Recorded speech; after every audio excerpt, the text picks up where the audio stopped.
Awesome. Cool. Thanks, guys. So thank you for joining. We've got quite a few people in the call. And so my name's Natasha and I'm from the Mable marketing team. And Emma, if you go to the next slide. Yes. So before we get started, I'd like to acknowledge the traditional custodians of country throughout Australia and recognise their continuing connection to land, waters and culture. We pay our respects to their elders past, present and emerging. We extend that respect to Aboriginal and Torres Strait Islander people here today. So if you go to the next slide. So today we're joined by Emma Baxter. Emma is the founder and director of YOUtax. And Mable's had an ongoing partnership with YOUtax over the last 3 years, and that's through our Mable Tax Benefits Program. And this allows you as an independent support worker to receive tax advice and exclusive discounts through YOUtax. So I'm excited to hand it over to Emma today. Emma will guide you through your ATO obligations as a sole trader under your ABN. So take it away. Hi, everyone. Thank you, Natasha, and thank you to Mable for inviting me to present this webinar to you all. I'm sure many of you have a lot of questions this tax season, and we're going to get into some of the nitty-gritty. There is a lot of content and a lot to talk about. So we have 2 spots where we're going to stop and answer your questions, but we do have Cassandra and Danny, also from the YOUtax team, who are here to answer your questions online. So in the webinar chat, if Cass and Danny can say hi, and then as we go through the webinar, they're going to be answering some of your questions. And please, we're covering a lot of content. So if it's something about, GST, it's going to come up towards the middle of the webinar. And so there is going to be a lot of content, and we will stop after each section to ask questions about that section. So the big question always is how much tax do we have to pay? How to avoid tax? What are PAYG installments? GST registration? About GST-free services? When do I have to, lodge a BAS? If they are GST-free, do I lodge a BAS? And why a written agreement is important. So the ATO, it has been reviewing the NDIS industry, especially where GST people are, especially for GST registered people. And what evidence must you keep to ensure that your income and expenses are correct for the ATO? So pop them in the chat box. We're here to answer your questions, and I will get started. First, I want to start with the disclaimer that this is financial wellbeing through education. So the information provided is based on current legislation and is general in nature. So what applies to one person is not going to apply to somebody else. You all have different family circumstances, different age groups, different financial matters. So no 2 people are ever really the same. Similar circumstances, but there's always some nuances. So remember that for this, we've got general advice, but you must consider your personal and financial circumstances or seek some advice if you are unsure. Okay, so you all are working for Mable on. Congratulations. I hope you're having a wonderful time with your clients. However, you're trading under an ABN that makes you very responsible. You may have been used to being an employee previously, where you may have had your employer withhold your tax. This is no longer the case. So from day one, you are responsible for the reporting of your income, and you are responsible for the tax that you pay for the ATO. And the ATO will not accept the excuse of I didn't know. Okay, they will give you a debt and they will ask you to pay off that debt if you owe tax. Now, there are different income levels and different scenarios which will come into effect as to how much tax you withhold and pay. So you are responsible for reporting your income to the ATO in your annual income tax return. So if this is your first year or second year, the way as an ABN sole trader you report your income in the first year will be in your annual income tax return. You can also report your income with quarterly installment activity statement reporting. Okay, so what that means is you can report each quarter how much you're earning, and then you can they apply a percentage or a tax amount that you can pay through the year. After your first year of trading and you actually owe money to the ATO will automatically enter you into the PAYG installment program.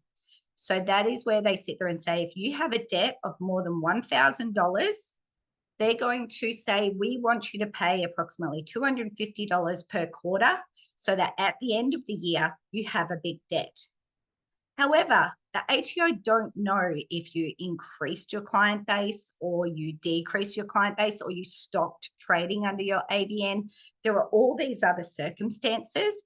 And especially if you have a second, like if you're employment and doing, Mable work as a side hustle, or Mable is your big income and you've got part-time work as a side hustle. There's a lot of factors to consider. But your reporting is when you do your tax return. And so as a business, it's always good to get your tax return done within the first 6 months. So that means if you do have a big debt, you actually have the ability to do something about it. So another thing to note that from 1 July 23, Mable are required by the government and the ATO and by law that they need to provide the income that you earn to the ATO. So the ATO already know how much income you are earning from your Mable platform, okay? And so they must report it. Airbnb has to report it, Uber has to report it, all of these type of sharing economy reporting regime, they all have to report to the ATO. However, just because it's being reported to them doesn't mean it's going to pre-fill into your tax return. The ATO doesn't know if you have another job, if that's your only ABN income, or whether you have other income as well. So it will not be, oh, Mable has reported it to the ATO like your employer would. No, they report it as an audit check, but they don't report it to declare it as income. So it is your responsibility to declare the income because you've got income and expenses. So please note that the ATO already has the data, so they're going to do checks to say, okay, what you lodged in your tax return, is it the same as what Mable has presented in their reporting? They've been doing it in the building industry for many years as well, so it's just an avoidance that people are not hiding income. So as a sole trader, you start with your gross income or net income, then you go less your expenses, and then you have net income. That is what we calculate your tax on, is your net income. And you pay tax on your net ABN income. So you've got the income you earn from Mable. Now it's a little bit confusing because Mable uses net income amounts, which are actually gross income. Okay, so they do that. However, so it's basically your Mable income from your Mable statement, less all your expenses that we'll talk about a bit later. Then you have your net income, and that is what you'll pay tax on. And that's what gets reported to the ATO, gets reported for Centrelink, and etc. And so there's two ways to look at the tax that you're paying on your income. So we look at things that are either a marginal tax rate or an effective tax rate. So I'm going to explain what the two are and why they're different and why you look at each one. So we have a progressive tax system where we have marginal tax rates. So what that means is we've got all of these thresholds, and as your income goes up, your tax rate goes up. These are the new 2024 to 2025 tax rates. So these are the tax rates for the year that you're working in, the financial year you're working in now. They are not the 23 to 24 year, but the 24 to 25. So these are the things of the tax that you're going to be putting aside and saving from 1 July onwards, okay? So we have a tax-free threshold of $18,200 when no one pays tax when your income is under that threshold. But between $18,200 and $45,000, it's 16%. Okay. And then it goes up again to 30% from 45,000 to 135. And if you're in that higher income bracket, it goes to 37%. Now you must remember that there's a 2% Medicare levy that goes on all of your income above like $20,000. So this 16% becomes 18%. This will become 32%. This will become 39%, and this will become 47%. So the reason why you use marginal tax rates, if you've got like a employment job and you're like, oh, I already earned $45,000 in my employment job. Your income gets stacked on top of each other.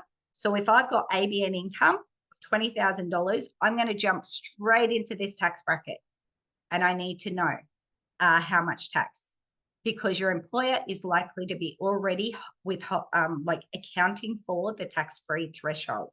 Some of you I know do not like go to their employer and say, do not withhold for the tax-free threshold, and that is fine. And they end up withholding more tax to help you at the end, but it's each to their own as to how you like your tax to be managed. Now, when we go to an effective rate, so that's the marginal tax rate, which means it's gone in tranches. The effective tax rate is we look at what is your income overall, and so what is the average rate of your income overall.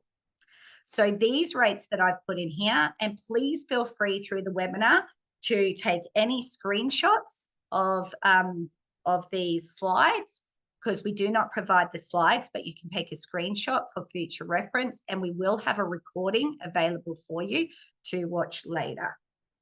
Now, what we've got here is effective tax rate. So if you're earning 31,000, okay, you do effectively fall in the 16% tax bracket, but your effective rate is 9%. So it's the average rate of every dollar you earn is going to be 9%. Whereas if you're on 75,000 over here, the average of all of your income is going to be 20%. So 20% of that is going to be your tax rate. So that's where we're looking at the difference between effective tax rates and marginal tax rates. And that's just talking about tax and Medicare alone. We have other than additional things that you need to consider when going through your taxes. One is, we've discussed it, employment. Do you have employment? Because that's going to change the rate of tax. Do you have investment income? Do you have interest earnings? Do you have dividends? Do you have a rental property, whether it's negatively geared, positively geared? All of that will come into play as to how it calculates your tax overall at the end of the year. Do you have Centrelink payments? So let's say that you're, semi-retired and you're wanting to, keep yourself doing some support work with Mable, and you love your client and things like that. You might want to consider how that income affects your Centrelink payments. So you're going to talk to Centrelink about that and how it might adjust payments or pensions, and also take into consideration the senior age pension tax offset. So there is a tax offset for seniors who are working, but if your income goes above certain thresholds, you will lose that tax offset. So the thing is, if you love working and you're enjoying and it's giving you a benefit to your life, and this is what you want to do, then you're not going to care about the tax or the offsets. But if you're working for money's sake and it's for income, and you're very particular about what kind of offsets and benefits and not wanting to lose a pension, then you really need to look at your thresholds on eligibility for senior age pension and also senior age pension tax offsets. Then we jump into the next levy, and also making sure that, there's extra tax put aside. So if your employer's withholding, but what about Centrelink? You might have to get Centrelink to withhold some tax so that you don't end up with a big bill at the end of the year. The next section is we have Medicare levy and Medicare levy surcharge. Now, these are if you're a single person with income above 97,000, or if you're a family income and you've got a combined family income of above 194,000. Now, that would mean that either you pay a Medicare levy surcharge, which starts at 1% and goes up to 1.5%, or you might have private health insurance. So if you have a private health hospital policy, then you will not have to pay the Medicare levy surcharge because your private health payments, because you're already paying the private health system. So therefore, you don't have to pay more to the public Medicare system. So remember, Medicare is income tested. And if you see yourself getting above these thresholds, you will make that consideration of, okay, I'm okay to pay a surcharge to the public system, or I want to pay the private health and get myself some private health insurance. The next is student loans.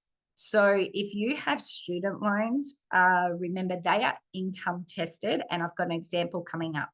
We've also got superannuation. There's a lot of people who love, who want to keep contributing. I'm an advocate for women and super and making sure that you are contributing to your future.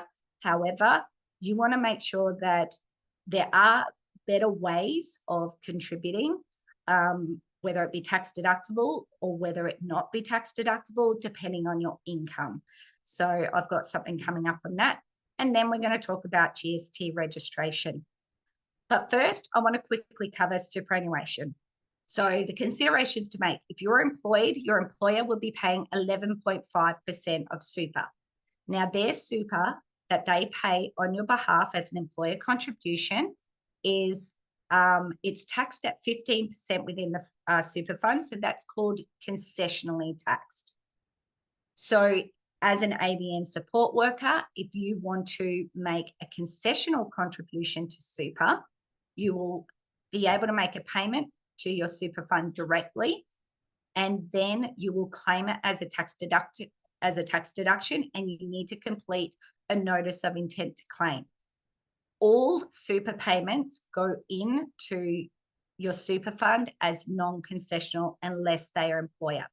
So any payments you make to your super fund will automatically go in as non-concessional, and that means they will not be taxed 15%. However, if you want to claim it as a deduction, we need to convert the payment to a concessional contribution, and that's where that notice of intent to claim comes in. Okay. But just because you're an ABN, I'm not going to say, oh, let's go claim it as a tax deduction. We want to know what level of income you have. So there needs to be consideration. So if your level of income is under $18,000, then there's no tax benefit. So you don't pay tax, so there's not a tax benefit. The only time that you will be wanting to claim superannuation in your tax return is if there is a tax benefit. So if you're not paying any tax, then there's no tax benefit. You may as well make your contribution and it be non-concessional. That means the super fund will not tax it, but you get the benefits of it being within the super fund. Now, there's also what is called the government co-contribution. Now, this is a government incentive that says if your income is under a threshold of $45,400 and you put $1,000 in, they will put $500 in at your benefit. So that's a 50% benefit by the government. So therefore, you wouldn't want it as a tax benefit. You would want it as a government benefit. So as long as you're putting $1,000 in and not claiming it as a deduction, and your income is below the $45,400, the government will automatically put the $500 in on your behalf. Okay. Now let's say you're just under that 45,000. Okay. So we talked about your being at that point when we looked at our marginal tax rates. The marginal tax rate was 30% plus 2% Medicare. Now, remember we talked about the government. If you put it in as a concessional contribution, they will tax it at 15%. But if you're only being taxed at 16% plus 2% Medicare, you're only getting a 3% benefit. So then you're sitting there going, why would I want to claim it as a deduction and get a 3% benefit if my income's under $45,000 when I can get $500 from the government over here? So they're the things you need to consider around superannuation. If your income is above $45,000 and below $135,000, you're getting a 17% tax benefit, and that is a tax benefit. So that's where you want to be claiming your super contributions in your tax return. Okay, you get taxed at 32%. It'll be concessionally taxed in the super fund at 15%. So you're getting a 17% tax benefit. So the super contributions from anyone from 45,000 above is going to benefit you for tax. Now, the next thing I want to talk about is with the student loans is for you to understand if you do have a student debt, then you need to add an additional percent to your income, especially if you have two jobs. And I'll show an example of this later. If your income is above $54,435 for this year, you will have to pay an additional percent on your income. So you've got your tax rate. So we've got an effective tax rate on $70,000 for 19%. And then there's going to be another 3%. So you need to be withholding 22%. Okay, so that's to understand how much you need to be withholding if you have a HECS debt, because there will be increased payments, and it's where everyone seems to fall short at the end of the year when they're not considering their student loans. So now I'll go to an example of this. We're going to go with two scenarios to help you in this, to help you understand that if you are an independent support worker who is also employed versus an independent support worker who works full time. Okay, so in this, let's just say scenario one, this person is married with a child, their spouse earns $100,000, they have part-time employment salary of $45,000, and their employer already withholds tax and pays super on their behalf. You earned $20,000 as a Mable independent support worker, and you're still paying off your student loans from university, and you want to contribute super at 11.5%, similar to your employer.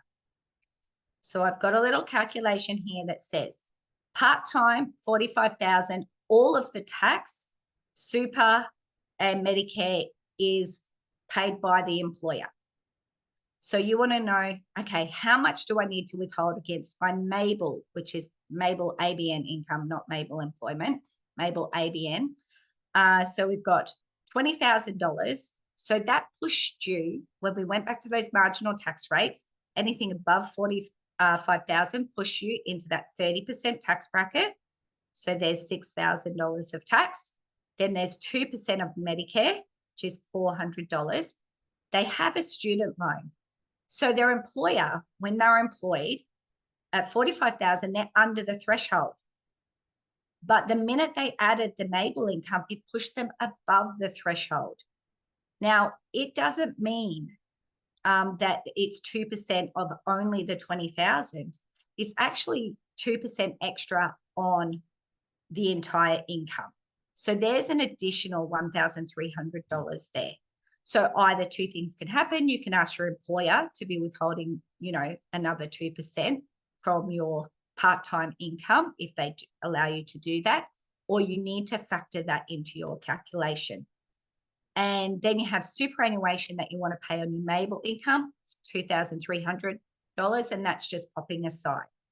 So then at the end of this, we've got approximately $10,000 in money that you need to put aside. And 50% of that is basically 50% of your Mable income. So that is when we're looking at marginal rates, okay? And in that, we've got to less that PAYG per quarter. is actually going to be $10,000 minus the 2,300.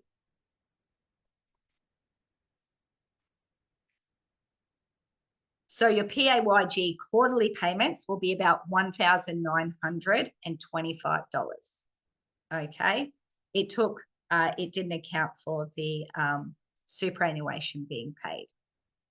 So now I want to take one step back and we're going to go to same scenario, but this person earns $65,000 as a Mable support worker, still paying off student loans, still wants to contribute to super, but does not have an employer withholding any tax.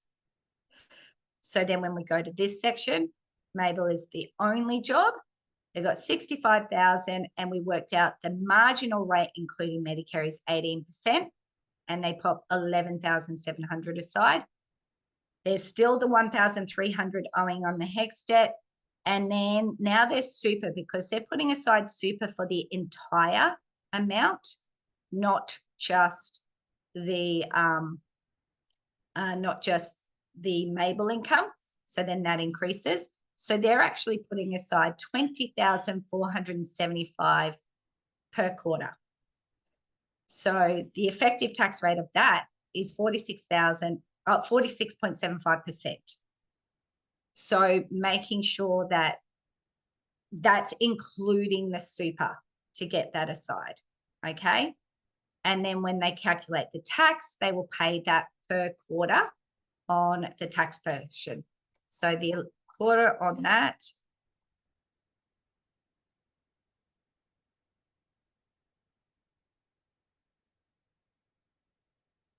is 13,000. So they will put 3,250 paying to the tax, and then the balance will go to the super fund. Now, before we go into GST, I'm going to stop for a moment on the scenario and see what questions that we're having. Do I have to fill in the tax? Okay, a good question here. If you, so Danny or Cass, could you let me know what a common question is, and I'll be able to answer it to everyone in the group. So here we have a common question was, you know, do I need to fill out a tax declaration for Mable? No, you would have registered your ABN as and got an ABN number. So there is no tax declaration. A tax declaration is what you complete for your employer, but the ATO knows that you have a business and they will then look to see that you will have business income expenses in your tax return. Okay, so there is a lot of messages through this channel. So yes, it is impossible to remember it all. For myself, Cass and Danny, we have many, many years of experience. And that is why this is recorded for you to go back or to seek, you know, for some advice in that. So that's really good. So many are asking about GST, and in both aged care and NDIS. We are about to enter GST. So let's have a chat about all of your GST questions. Okay, let's jump in here. If we haven't got any questions, that looks like the girls are jumping in. Oh, the recording. So Mable is going to put the recording on YouTube for you. And everyone who registered will get a copy of the recording as well. So your Zoom registration will give you a copy of the recording at the end of the session. It will also, for anyone who could not register for the event, it will, Mable will have a recording. We will also have it on our website for you to access. And however, give us, it probably won't be on our website before the weekend. So next week you will be able to access it from our website. But if you're in this webinar today, and or if you've had a friend who's registered, they will get the recording in their email. Okay. Is the 10% paid to Mable tax deductible? That is a great question, and I know that is a common question that we get. So when you have your, your grossed up rate, and then you have the 10% and you have your net rate. The way that Mable reports their income is that in your summary, it is a net rate. So think about it like this. If you had total income minus an expense, so let's say, your income was $10,000 and there was $1,000 in the admin fee, okay, that will give you $9,000 net income. So when you get your Mable reporting, it is reported at $9,000 net income. You don't need to gross it up, and you don't need to go it down, because it's basically, you're adding it when you either need to gross up your income and then deduct it, which is exactly the same as getting the net income from your Mable statement. Now, for those who are registered for GST, it's all GST-free anyway, which we'll go into in a second. So you don't have to panic, because you're reporting net income when you get that annual statement. And so if you then claim the 10% again, you are then claiming additional expenses, okay? So the income that is reported through is already your net income. So you don't add the admin fee, and you don't claim the admin fee. So I hope that's very clear for everybody. And in regards to the admin fee, your income is reported net of the admin fee. So in these cases, you have to look at your other expenses, not just the admin fee, okay? It's already included in the net amount. Okay, let's talk about GST. You have GST is mandatory. It's across all ABM workers, not just NDIS workers.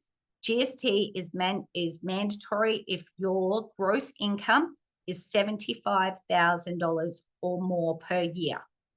So that means you have to mandatorily register yourself for GST, which adds more compliance because you are a business. So with businesses comes documentation, reporting, and compliance. So welcome to the world of business. So then you need to register yourself for GST. However, your services that you provide under an NDIS plan are GST-free. Okay. If you've gone over 75,000 and you were like, oh my God, I didn't realize. So you need to register within 21 days of exceeding the threshold. Because your services are GST-free, you do not have to add 10% to your invoices. You do not have to add any more, gross up any income, and you do not have to pay GST to the ATO. It will be reported as zero. But what you can do if you are GST registered, because if they were GST services, you would have to pay 10% to the ATO. You are allowed to claim your GST credits on your expenses. So when you get a fuel receipt and there's GST on it at 10%, well, then GST is at 10% and you get to claim that back, okay? So that means you get some more money. But just think about it like this. If you're declaring income in your tax return less the expense, if you are claiming the expense that is less GST and you get the GST credit, you put the amount less GST in your tax return and you've claimed the GST credit. If you haven't claimed the GST credit, then you can put the whole amount, which is inclusive of GST. So where people say they want to voluntarily register for GST, you're registering yourself for a huge compliance burden to make sure that you are reporting quarterly to the ATO. And if you are not absolutely aware on how to do it yourself, you will have large expenses. But if you are over 75,000, you have to do it anyway. So understanding your GST requirements and how to get the 10% on your GST expenses, I would suggest that you get some advice on your situation. So if you're starting a new business and you expect that you're going to reach the threshold, you can, but I tend to delay people until they know their income is definitely going to be above 75,000. So when they track their income through the year, and if they get to 70,000, like, oh, okay, so if they start their business on 1 July and by March 31st, they're at 75,000, then they must register and start the compliance process then. Okay. How to register? You can do this online through the ABR register. You can call the tax office, or you can go to your tax agent. Okay. We can all do it. If you go to the ATO or do it through the ABR portal, then those are likely to be free. If you go to a service, there's likely to be a small admin fee that comes with that. So to be very aware of your income through the year, make sure you're monitoring your income. So tracking your income, you can be tracking that through your Mable platform by downloading your billings and things like that. So you can track your income to see when you are getting close to 75,000. Now, this does not include employment income. This is ABN income only. Your total income might be above 100,000.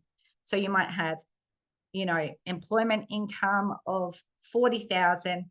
You may have Mable income of 40,000, which puts you at 80,000. You do not need to register for GST if your employment and your business income is 80,000. It is only your business ABN income. So I hope everyone has got that. Now, the next one is, and get some advice, but make sure you keep detailed records.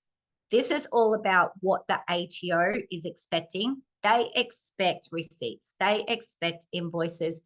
The Mable statement and stuff is good enough because they're reporting that to the ATO as well. But if you have other clients, you need to keep very good records. Now, this part is what's really important. This is the part that the ATO is looking at for people in the NDIS industry.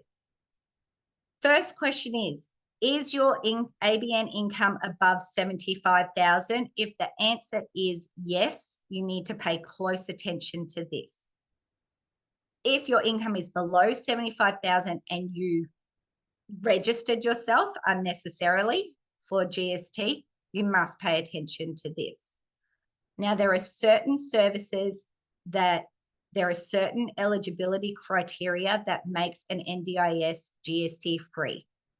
If you're a support worker and you're paying it to a private client not under an NDIS plan, then they may incur GST. But if you are a support worker that is providing services under an NDIS plan, then it is GST free.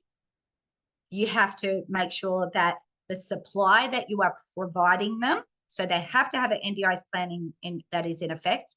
The support that you're giving them is part of their NDIS plan, and that all of that is in a written agreement, and that the supply must be covered by the NDIS laws of what services you can provide.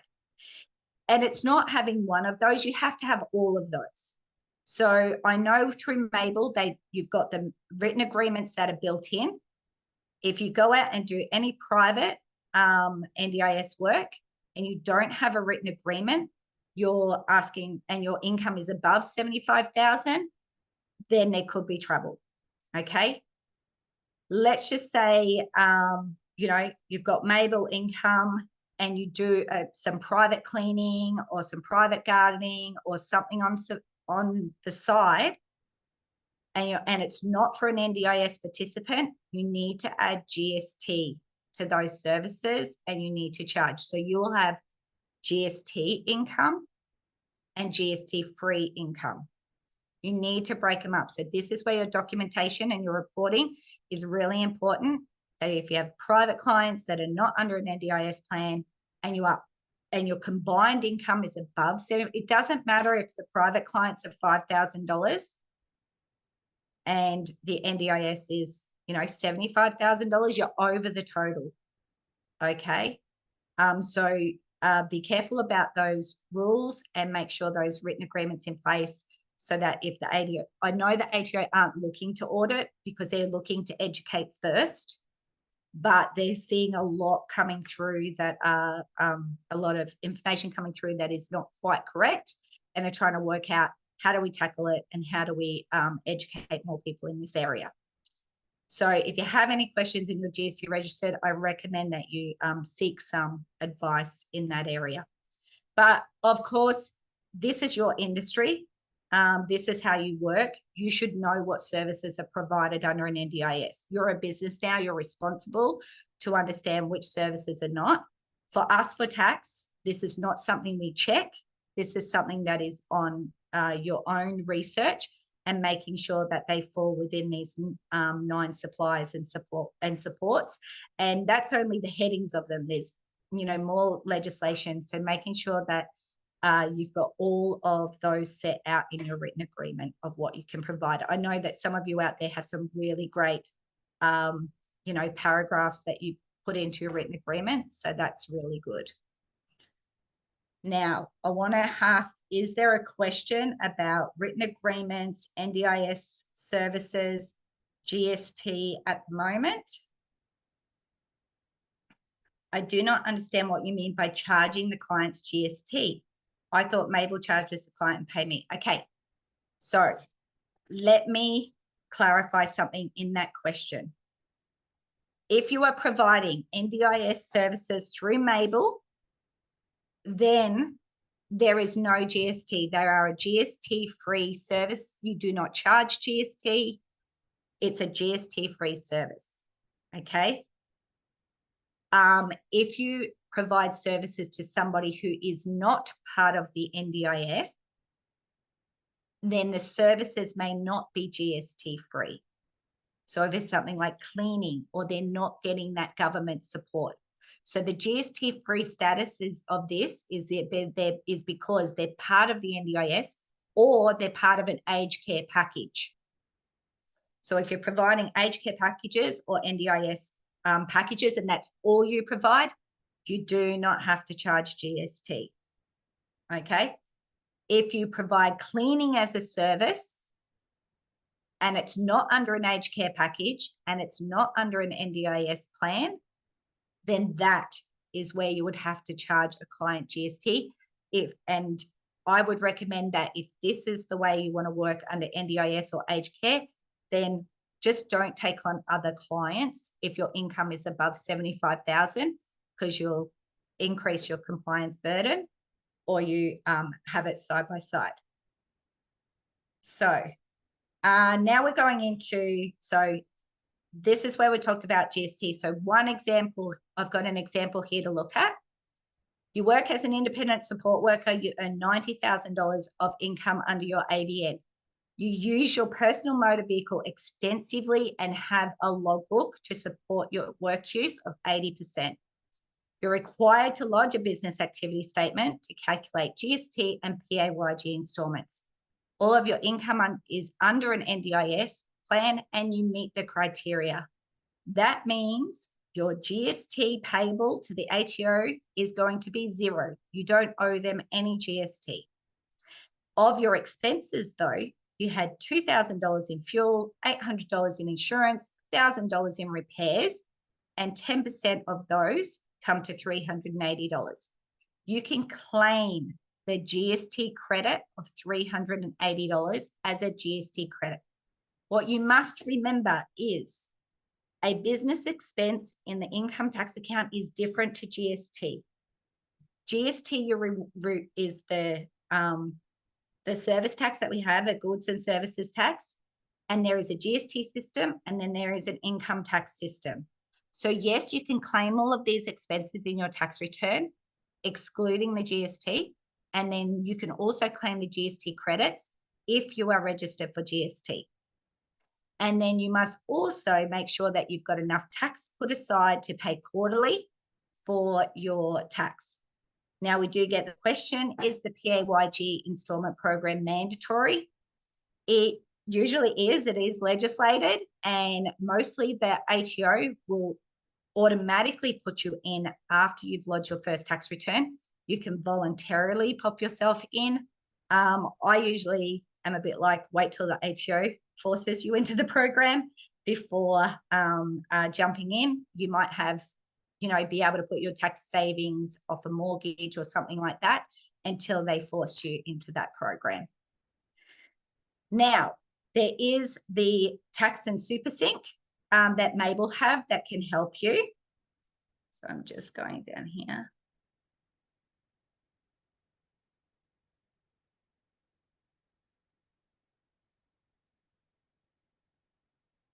Domestic cleaning.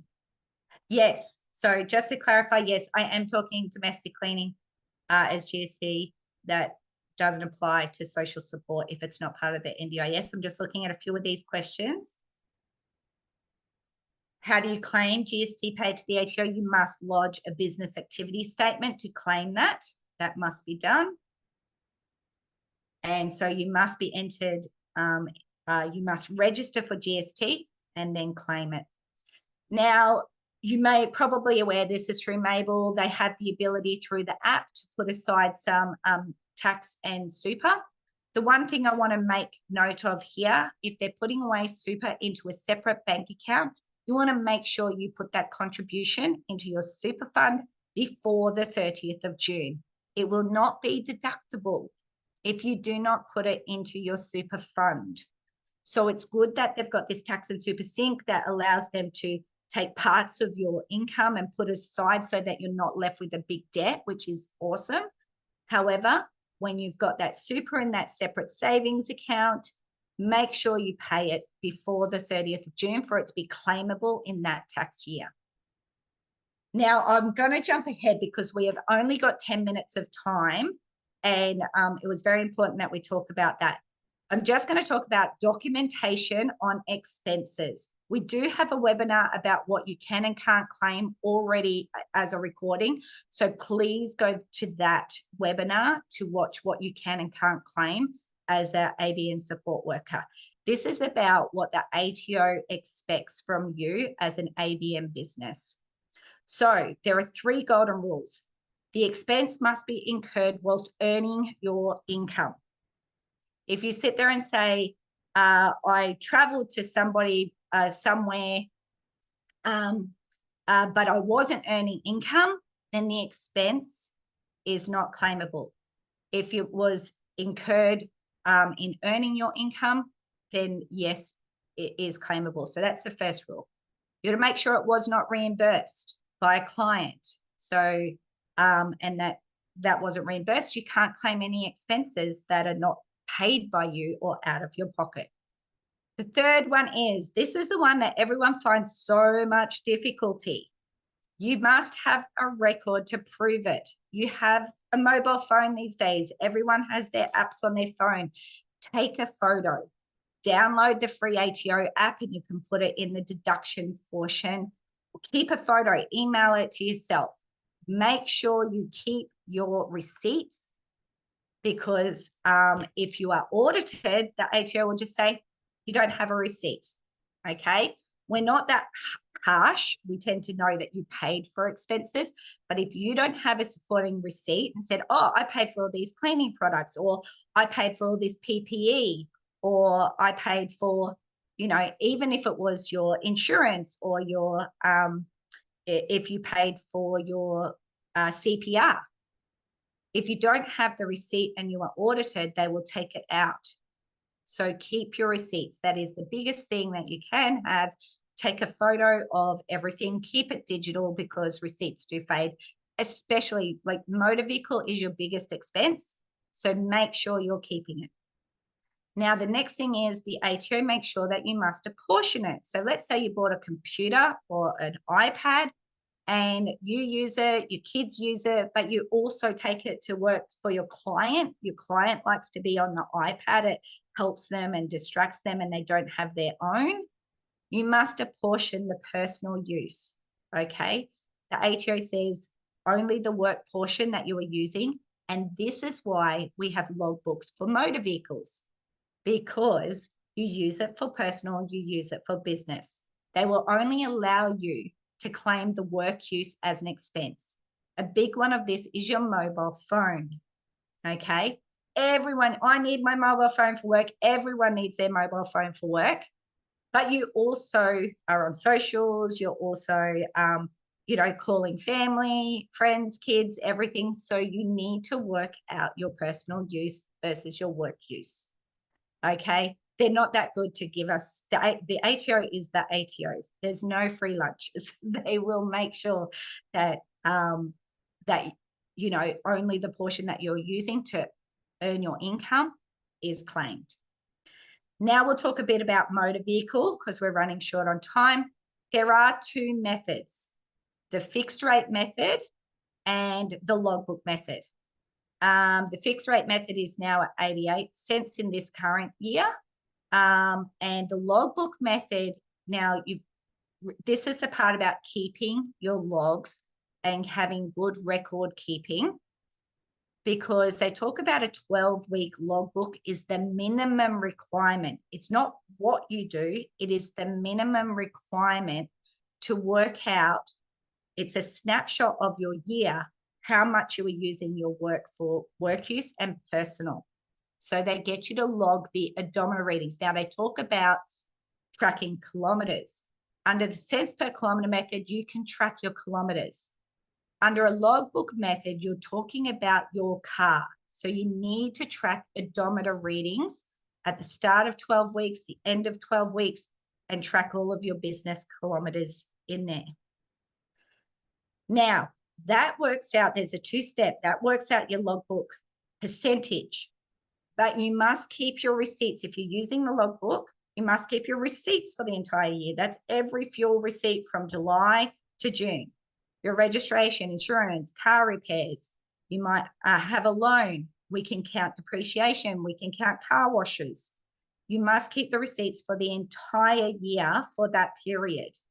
And if you're starting partway through the year, then you want to make sure that from the minute you get a new car and decide, or the minute you decide you're going to move to the logbook method, that we account for that period of time that you started to when you end. If you use public transport and travel to your client, yes, you can claim your public transport. Okay. So making sure you keep a log or anything for your transport. Okay. Now that I've got another good question about when you're traveling. So first I want to finish this and I want to then talk about when you pay your client. So we've got the cents per kilometer method. You just need to track your kilometers through the year. Your advisor is going to help you another way. Get yourself a logbook. Some people use old school is sometimes good. It's in there. It's in the car. It's in front of your face. You put a pen in there, you get the odometer reading when you leave, you get the ending odometer reading when you get home. We do have, I think there's a really good mileage tracker in the QuickBooks app, and we have some QuickBooks app promotion going at the moment that if you want to use QuickBooks, if your income, you need to be really extensively using your motor vehicle and your income to be able to track. So anyone with income, ABN income under, 25,000, 30,000, it's probably not worth it for the QuickBooks because you'll be learning a new software. But if you want to be able to use the mileage tracker, have a chat to us. We have a promotion going at the moment. The next one is how to make sure the logbook is valid. You've got to have the data, the journey, the odometer readings, total kilometers. We get some people who come at the end of the year and they said, yes, I've got a logbook, and they do the logbook, but it wasn't done correctly. That's a waste of your 3 months and it's a waste of your time. Motor vehicle is your biggest expense. You want to put the effort in getting that one right. That's the one thing you want to do of your expenses, okay? All your other little expenses, not so important. They are, every expense is important. But if you get this one wrong, there's a big significance in the claim that you can make with a lot of travel. So making sure that that is correct is really important. You can claim your kilometers from home to the client and when the client is in the car and back home again, okay? Now, I just wanted to stress a point before I go into, I'm going to skip this because we are running out of time, and this is in the original webinar, which I will urge everyone to listen to. But I just want to talk about on the cents per kilometre, you can only claim up to 5,000 kilometres. It doesn't mean you don't have to have evidence for it. Okay, you still need to be able to substantiate 5,000 kilometres. You just don't need to have a logbook or keep your fuel receipts. So when you do have a logbook, you must keep the logbook for 3 months at a minimum. So if you're starting out with a few clients and then get busy, you might want to continue the logbook for the whole year, because that means your travel and your expenses are going to increase over time. So the 3 months is just a minimum requirement. But you need to keep your fuel expenses and everything for the entire year. Now, I wanted to jump to this question because someone had this question about when you charge kilometres. You've got to think about the difference of your kilometres that you're charging to a client is treated as income. What you claim in your tax return is completely different. Okay, it is not a reimbursement. It is treated, so if you're charging kilometres to a client at $1 a kilometre or what it may be, then you need to make sure that that goes in as income. Okay, in your expenses, you are either using a logbook method or a cents per kilometre method. The cents per kilometre method for this year is 88 cents. So you can only claim that cents per kilometre method under the ATO rules. But the difference between what you're charging a client is you're only charging a client while the client is in the car with you. Under the ATO rules, as an itinerant worker, you need your car. Your client is not a place of business, and it can sometimes be misconstrued by many people in the industry that a client, if you're going to an aged care centre, that is a place of work. If you are going to a client's home, that is not a place of work, it is the client's home. So you can claim from home to the client, taking them in the community, and then coming back. So you've got 2 logs. One is going to be for what you charge the client while they're in the car. The other is going to be what you can claim as an expense in your tax return. So treat them. And then when people say, oh, no, I charge my client, that's a reimbursement. It is not. It is 2 separate things. What you charge them is income. What you claim in your tax return is under the ATO guidance rules. So you're charging them $1, but you're only able to claim 88 cents in the cents per kilometre method. And that's also after the Mable 10% has coming out. So I think you get 89 cents in the end as income. But then when you get your expenses in the ATO, if you claim all of the trips from home and back, think about the attention of when you're in the car. Okay. Now, the next one, oh, I clicked on the link. Don't do that. And that is going to keep clicking me to the next link. So let me scroll down here. We don't have time to talk about food and entertainment, but just as a quick thing, it's a common question. The food that you have with your clients is not deductible. The food that your clients eat when they're out is not part of their NDIS package. It is deemed in the eyes of the ATO as personal consumption. Entry tickets, and especially buying food and drink for your clients, still doesn't make it a deductible expense. Even if you're earning income from your client and it's in the performance of you earning your income, there is a separate entertainment rule by the ATO. So your food and drink, just go with the default. It is not deductible, but it is an expense because it's in your business. But either if your client likes to reimburse it, or your client make sure they're paying for their own food and drinks, because under their NDIS package, their food and consumption is not part of their package. So there's no way that you would be able to claim it as an expense. Entry tickets for your clients are not a deductible expense, are not part of their package. They have to pay them separately. But entry tickets for you, yes, you do sometimes. If you can't use your companion card, If it's not reimbursed by a client and you have to pay an entry ticket, if you went to the same movie 3 times a week with different clients, yes, you can claim that entry ticket because you had to enter to perform your job, but you didn't have to consume popcorn and a drink. So just be careful. Entry tickets going in are. So it all depends on the nature of the business. In other cases where you want to be sure that you believe that there is a direct nexus in the food that you purchase, you have to have it detailed. Why was it that you had to purchase that food, and how did it directly relate to the client that you were serving? Okay, so that you would have to keep a receipt, and you will have to have an explanation of how its nexus came in. So that concludes, it's 1 minute past 5.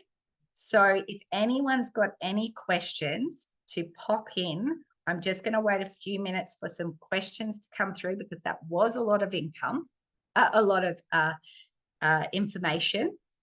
I also, while we're waiting for a few questions to come through, I want to talk about at YOUtax, we do have a promotion with Intuit QuickBooks, where it is a software and bookkeeping. So if you are earning over 75 and you're not using any software, this is really good for something you can trial. We are giving away a year free. Okay, so a year free of that access. It does have, you can capture all your receipts, fuel receipts, and it can also capture your kilometers. So you can email us at hello@youtax.com.au if you are interested in this Intuit QuickBooks. You must be a client of ours to receive this promotion. So if you're not a client of ours, sadly, that is fine. You can go out to QuickBooks on your own. But if you're a client, it's available under our Business Advanced and our Business GST services. It is not available under the Business Starter because it's not worth the effort if your tax is so low. So how do I become a client and how much does it cost? Well, on this page here, we've got, if you fall into these categories, so go to the YOUtax Mable Tax Benefits Program. If you put Mable and YOUtax together, or tax benefits program, it should automatically come up in your Google search. And then on the Mable Tax Benefits Program, you will get all of the details. There's a lot more information below. This is just a screenshot of the top of it. And there are your services. Just beware if you have other, investments, rental properties, income, there may be add-ons, but this is usually inclusive of basic employment income and your Mable income. Okay. Yep. And Tash has just come on to say that she's going to be sending out the recording. Thanks for the plain language. I hope it was plain language, because it is a bit overwhelming and confusing for many. So, yeah. Great. And thank you for your time. Please feel free to reach out. And Tash, if you wanted to say bye, is there someone I can email to ask more questions? So Caroline will hang around for a few more minutes after the recording stopped, and we can answer questions online here. If you're a client, if you sign up as a client, of course, we can meet with you and answer as many questions as you like. And